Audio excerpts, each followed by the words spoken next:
The Danish Deception, part 24. So I'm on the phone with his mentor friend, former friend, and he tells me, well, you want to know what else is going to blow your mind? And I said, sure, tell me. He goes, I actually filed a lawsuit against him. And I said, you did what? He said, I filed a lawsuit against him and I served him via courier. And I was like, wait, what? He had filed a lawsuit 3 months prior.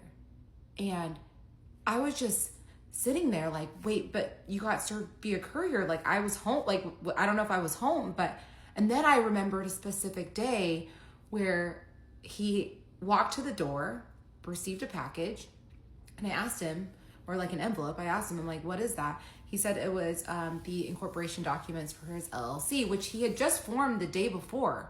And so I was like, damn, that was fast. He said, oh, I expedited them. No, he was just getting served. On top of that, before the mentor friend would give him any money, he wanted to get some collateral. So my ex, what does he do? He gives him the Rolex watches as collateral, which turn out to be fake. So him taking that $50,000 watch to the village, yeah, he quite literally did not have anything to lose. The absolute worst part was that this man had just lost his job 4 days prior to getting conned, and his wife is sick. Let that sink in for a little bit. So that conversation with the mentor, I feel like that conversation really just shaped me and shaped my mindset. And it was right then when I realized that I need to fight back. So a lot of you are probably wondering, like, why are you putting this story out there? Aren't you embarrassed? Don't you feel shame? Well, yeah, but is it worth me being silent if he can go out and continue to find more and more victims? Do the other victims deserve that? What if someone had done what I'm doing right now? I wouldn't be in this position. So I feel proud of myself that I can sit here and I can share with everyone the details of what happened to me so that we can prevent this from happening to other people. And at the end of the day, silence is abusers' greatest weapon. It's time to take the power back. At that point, I have now cut off all communication with my ex since the day before when I was just going off on him, calling him a coward and a lunatic. And he then proceeds to start sending me messages, begging for me back, telling me how much he loves me, telling me how we can work on our relationship and get back to what we were. And let me just tell you, I have never had my phone blown up to this extent ever in my entire life. You guys want to take a gander?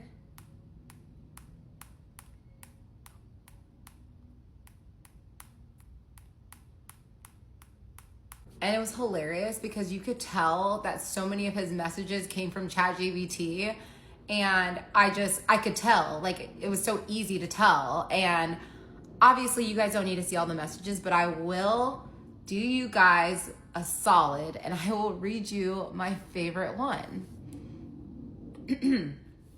Nothing makes sense without you. We had so many plans ahead of us, some of which we can still get to do. Others we will miss. That's okay. We have an entire life together right in front of us if you want it. You are perfect and required not to change a single thing. I have many battles to fight and overcome. I will rise from this stronger than ever if you choose to stand by my side while I go to war for you, for us. I'm aware of the fact that a lot of people hate me for what I've put you through, what I've put them through, family members and friends. But I also know that a lot of them are good people whom over time will forgive my actions if I make the right amends. Many of the same people have witnessed my love, loyalty, and generosity, even when I had very little to give. I am devoted to change for you, for everyone around you. I will put all my pride aside and show you that we can come back from this if you'll let me. You might think I sound crazy, delusional to think I stand a chance. I am crazy in love with you. I'll go through extreme lengths to show you that. And y'all, he ended every single message with this one part. I love you. I will always love you with all of my heart. I'll go to the end of the world for you. An actual psychopath. It's funny because I actually put that message in ChatGPT, and ChatGPT was like, this is emotionally manipulative. He's minimizing the emotional and financial damage he's caused by saying that everyone's going to make amends with him. He puts you on a pedestal telling you you're perfect so that you'll feel like you need to fix him. He's saying that he's almost like a hero because he's going to go to war for you. And no, I didn't talk to my people, but I should have been talking to ChatGPT because he would have known. He would have talked some sense into me. So I hired a lawyer less than a week after everything went down. He was referred to me by one of my friends. You know who you are. Thank you again. And my lawyer was a wonderful, he was so good. We were able to file the petition, file for divorce. And he said, listen, it might be easier to make this thing just go quickly if we can just get him to sign. And it worked out so well because I live in Texas, which is a separate property state. So my house, which I purchased before I met him, was my home for the taking, and he could not have any piece of it. And I had not put his name on the deed. I was about to, but I didn't. Thank you, God. Obviously my car was mine. So really he couldn't take anything from me, which made me very happy. So we filed the petition, and I didn't hear from my ex for quite some time. And I'm sitting in a therapy session, and I get a text from him after not hearing from him for about a week. And he's basically saying that, he still loves me and he really wants me back, but he also really needs his passport and his green card back. And he said, just so you know, it's illegal to hold on to someone's passport and green card. And I was like, you want to talk to me about legality? And then he said, talk to me, text me back. He goes, file a lawsuit with me or work with me. And I'm like, you want to talk to me about lawsuits? And so I reached out to my lawyer. I'm like, hey, what's going on with the docs? Like, you think it's gonna be happening soon? And he was working so fast. Him and his associate were working so quick. And he said, actually, I think I'm gonna have them done this week. But it'd be so much quicker if we just get him to sign. And I was like, honestly, I am down. I will meet with him just one time to get it signed. And I was talking to one of my friends about it, my friend Chris, and he said, Anyeka, I will go meet him for you. And I was like, are you sure? He said, yes. I'm like, thank you so much. So my ex starts blowing me up, and I text my friend. I go, please send him a message just to say the divorce documents will be ready for you to sign this week, and then I will be able to provide you with my passport. It wasn't a sign these in order to get your passport. There was no duress. Got to say that for legal reasons. There was no duress. And then he texts me and he goes, this is heartbreaking, because I don't think he actually thought I was going to file, which is insane. And then he proceeds to start blowing me up again.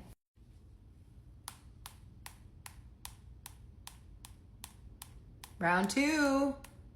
He's telling me he loves me and that he doesn't think we should give up on our rare love, and that he got a new job in Dallas and he's gonna provide for me and yada, yada, yada. And I'm still not responding. And then he starts sending me voice memos. And the voice memos are getting kind of creepy because he's saying, I'm going crazy, I'm going out of my mind, I think I'm gonna show up. And like, obviously I feel safe and I'm not scared of him. Like, I will beat him if he shows up. I'm not scared. And he sends me a voice memo saying, good morning, I love you, and I'll see you very soon. And I said, what do you mean see you very soon? So I sent a message to my neighbor. I go, hey, if my ex shows up, I'm gonna need you to tell him to leave. She said, I got you, I'm ready. I'm like, okay, sounds good. So Saturday comes around, and now we're like in the middle of September, and I'm walking my dog. I had just walked out of the house, and I look up, and there's an SUV pulling up right next to me, and I look up, and there's my ex. And we will continue on in part 25.